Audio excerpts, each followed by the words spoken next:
Bonitinhos, bonitinhas, meus amigos. Vamos falar um pouquinho do nazismo brasileiro, vamos? O Knoploch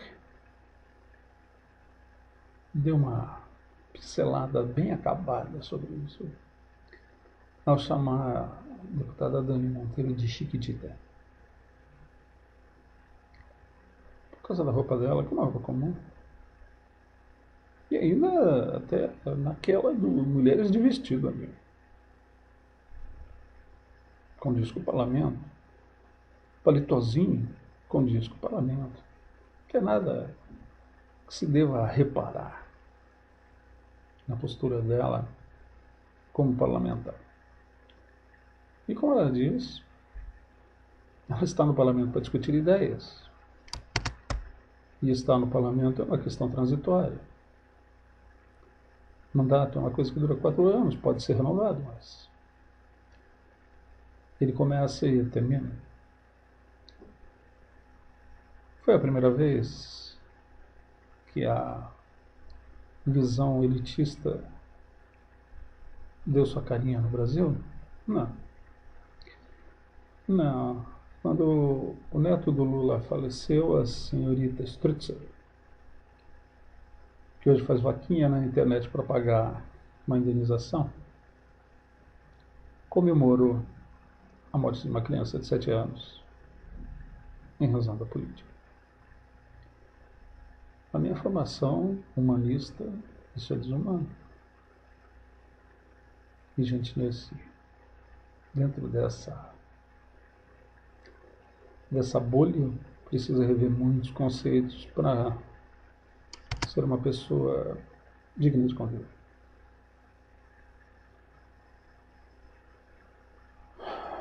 Mas não é só isso. A juíza Hart, que substituiu o chefão da Lava Jato, que foi ser ministro da Justiça, condenou um inocente, que ela sabe inocente, apenas por ele ser Luiz Inácio Lula da Silva. O mais puro e mais cabal viés político, sem nenhuma sustentabilidade. Mas a visão de cima para baixo acontece na empresa também. O senhor Hang, lá da loja das estatuinhas, ele obrigou funcionários a votarem no atual presidente ou se sujeitarem à demissão coletiva e fechamento de lojas se o candidato dele perdesse. A mesma postura foi adotada por outras empresas. E não é coincidência, muitas delas lideradas por famílias germânicas. Depois eu vou explicar um pouquinho sobre famílias germânicas para vocês. Mas, voltando para o judiciário, tem a procuradora Tesla, que ela foi chamada de fraquinha pelo Bambam, o paladino da justiça. A doutora Fraquinha também ironizou a morte dos parentes do ex-presidente Lula de uma maneira pouco razoável, uma pessoa cuja missão é promover justiça. Mas ser razoável não faz parte do direitismo brasileiro, do radicalismo, desse quase neonazismo. O ministro Weintraub que o diga, o homem que pega dinheiro da educação e realoca para emendas parlamentares para fazer uma reforma da Previdência que retira direitos. Fantástico, né? Roubar dos pobres, não dar nada também aos ricos, ou seja, simplesmente negar à sociedade seus direitos. Por mais estranho que pareça, a líder do governo, Hasselmann, também germânico. E as lideranças de governos nesses totalitarismos sul-americanos, podemos chamá-los assim, tem muita conexão com isto.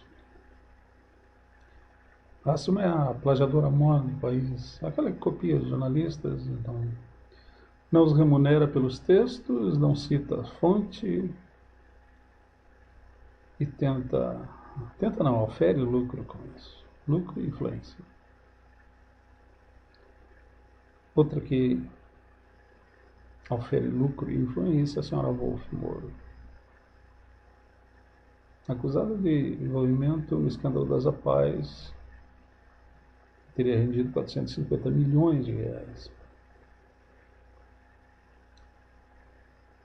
Ela disse numa palestra que o Brasil precisa acabar com o assistencialismo. Mas peraí, é uma atividade, a Associação de Pais e Amigos dos Excepcionais, eminentemente assistencialista. De onde ela comeu o pão antes do marido dela ser ministro. Ou seja, ela é contra exatamente aqueles que ela deveria ter protegido durante a vida profissional como advogada. Dá para pensar minha coerência. A coerência do radicalismo. Outro radicalismo coerente é o Sr. Vac. O Sr. Vac, no seu painel, pregava volta e meia, desde 2011, o golpe. A revolta da caserna, os prejuízos causados pela Comissão da Verdade, quando o grande Comissão da Verdade deu dignidade a pessoas cujas famílias não sabiam se estavam mortos, desaparecidos, se estavam desaparecidos políticos ou cadáveres mal sepultos. Ele foi demitido da maior rede do país, mas foi bater na maior rede do mundo, né? O famoso cair para cima. Mas essa conexão não para aí. Na mesma rede tem outro profissional editando o maior jornal do país, emitindo da sociedade qualquer informação que possa dar expressão aos chamados partidos de esquerda, ou partidos sociais, ou socialistas, ou do corte indesejado pela elite brasileira.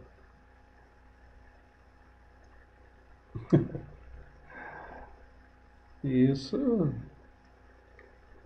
só pensando mais ou menos nessa direção.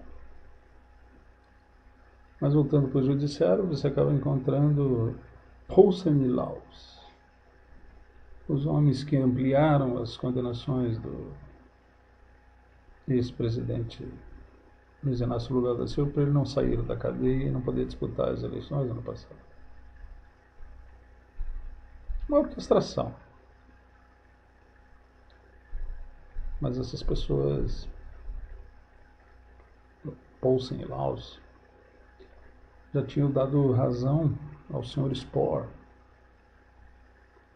em algumas ações e impedido o julgamento, o júri popular, a tempore, no devido tempo do senhor Spohr, o dono da Botkiss, e dos outros responsáveis por 244 mortes naquela tragédia de Santa Maria. É assim que se constrói o Brasil, desse fascismo tropical. pequenos clubes fechados, pequenos grupos que acabam se encontrando e satisfazendo apenas seus próprios interesses.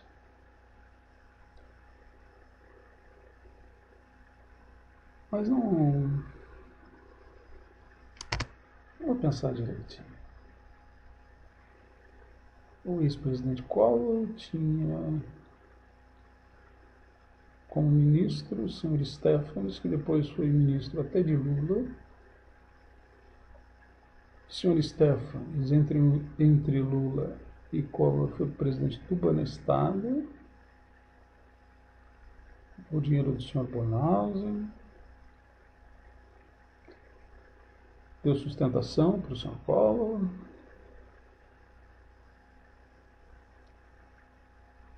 É um grupo fechado. É um grupo que não se sente brasileiro. É um grupo que olha para uma origem que está lá no passado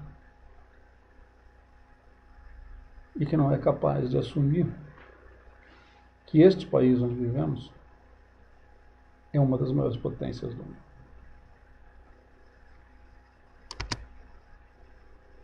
A visão elitista, burra, lhes diz para satisfazer interesses estrangeiros estranhos à nossa realidade. Quando, na verdade, especialmente os que tiveram a graça de seus cargos públicos, juraram honrar nossa Constituição, nossas leis, nossa soberania, nossa nação e nosso povo. Então, gente, vocês viram que há uma maneira germânica de ser preconceituoso, de agir de cima para baixo, de favorecer só os ricos, excluir a sociedade em geral, mesmo que isso inclua até seus parentes, amigos e eleitores. Essa microsatisfação muitas vezes não leva a lugar algum. Muitos desses homens acabam sem nada ou sem expressão política, sem expressão social, mas eles preferem manter o que eles chamam de convicções. Infortunadamente, essas convicções deles privam o Brasil de uma Petrobras, sacrificam até as empresas de gente do grupo, caso da Odebrecht, por exemplo, da OAS, porque eles não têm a humildade de ser minimamente brasileiros. Esse traço vem daquela cultura europeia. Vou explicar um pouco, vamos fazer um pouco de sociologia aqui. Há algumas levas para o Brasil de os mais vários tipos de gentes que vieram da Europa, especialmente para o sul. Os suíços da minha família vieram na época de 1860, mas já havia murbachs que vieram na primeira leva de 1824 e 1829. Essa gente já começou a construir o Brasil. Na época, as promessas eram de terra farta para a prática da agricultura. E quando você chegava aqui, se você tinha um terreno de 100 alqueires, você tinha 4 ou 5 alqueires que você podia cultivar, o resto eram árvores. Então, quem precisasse de campos teria que estocá-los. Quem quisesse lidar com outra coisa teria que criar a estrutura. Isso fez muita gente empreendedora. Isso fez muita gente enriquecer. Isso deu ao Brasil até uma indústria moveleira importante. Os pinheirais do Paraná foram aos poucos virando móveis de madeira de lei, trilhos de estrada de ferro, e dando lugar aos campos, onde se planta soja, cevada, centeio, trigo, milho. Se pratica desenvolvimento, sim, mas na época não tinha nenhuma preocupação ambiental. Degradamos muito o meio ambiente. Se fizéssemos planejadamente, seria algo bem diferente. Mas as levas de 1824, 29, 1860, alguns vieram depois de 1880 para o Brasil, vieram dentro de uma visão liberal da Europa. Então estas pessoas vieram dentro de uma ideia de democracia, de paz, de liberdade econômica, de livre iniciativa. Pessoas realmente voltadas para o empreendedorismo. Depois dos anos 40, do século passado, 1940, houve outra leva. Só que essa era uma leva pior, politicamente falando. Porque era uma leva de ex-nazistas, ex-fascistas, pessoas fugindo da Europa com medo de ser mortas, mas carregando valores de exclusão, que transformam o judeu em inimigo, o negro em inimigo, a mulher em inimiga. Essa visão é uma visão ruim. É uma visão que coloca os germanos e os italianos no centro do mundo e o resto do mundo como seus serviçais. O traço em comum entre as duas gerações é a ideia de fazer a América. E o que é fazer a América? Vir para a América, enricar, encher o bolso de grana, voltar para a Europa, construir seu próprio castelo, sua grande propriedade, e quem sabe manter o negócio do Brasil por capricho. Mas se voltar para a Europa, sem se voltar para o Brasil. Essa mentalidade resultou na seguinte realidade. Eles não voltaram para a Europa, fisicamente falando. Mas eles não deixaram que a América, especialmente a América do Sul, exercitasse a sua vocação magnífica de desenvolvimento. Se essa visão não fosse a visão dominante do Estado brasileiro, porque os germânicos, os italianos, os franceses e mais os hispânicos e portugueses que vieram antes da elite, eles, se concordam em alguma coisa, é numa política predatória, em que o Brasil é apenas seu quintal.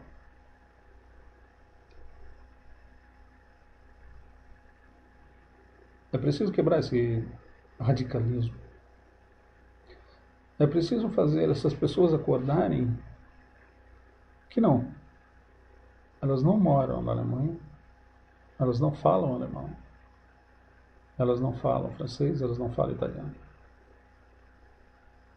Elas não vivem no primeiro dia do pós-guerra. As que estão há menos tempo aqui estão há 70 anos. As primeiras levas têm quase 200, 190.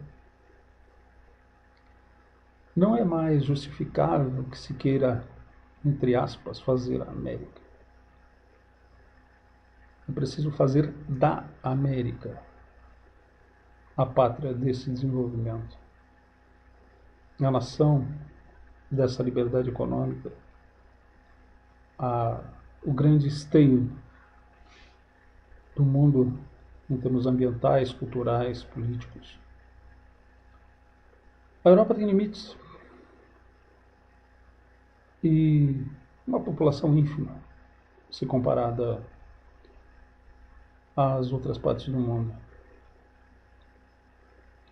A Europa, inclusive, num cenário de confronto nuclear, seria varrida com muito mais facilidade do que a América do Sul ou do que a Oceania,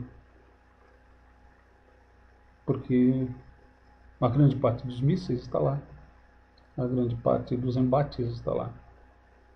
Enquanto que aqui não reina a paz, mas também não há um confronto imediato entre as nações.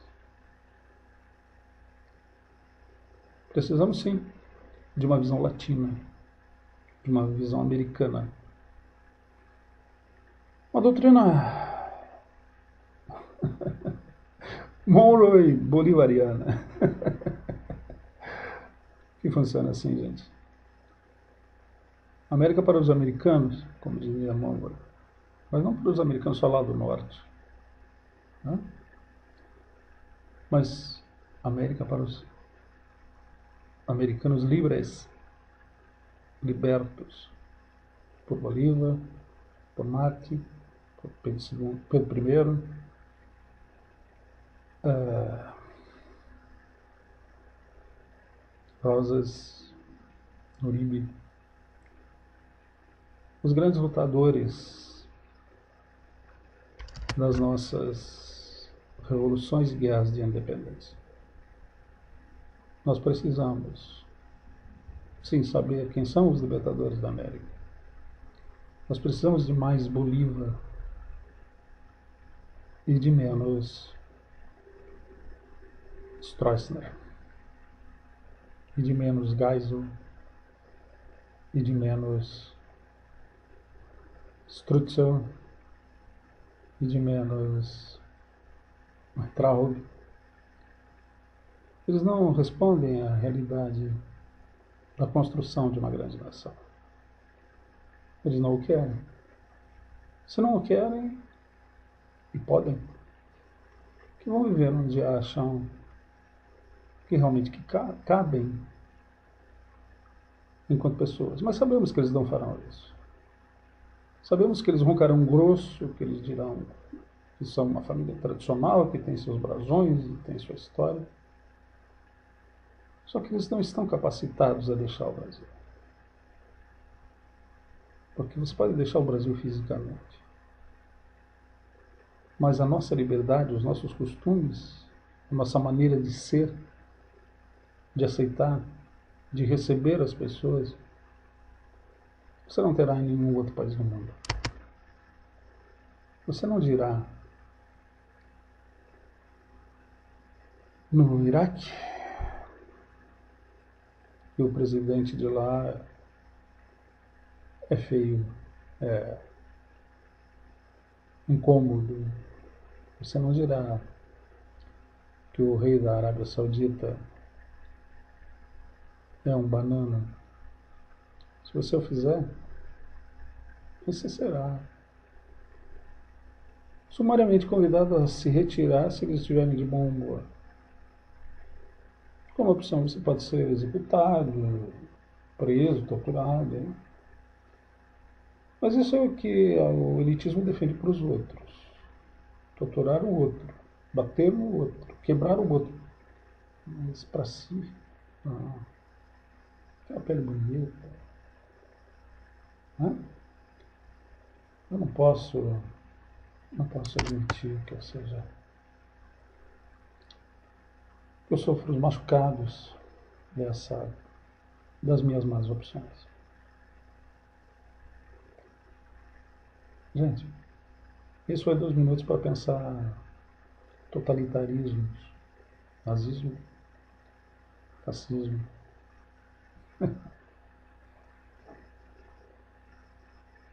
E geopolítica.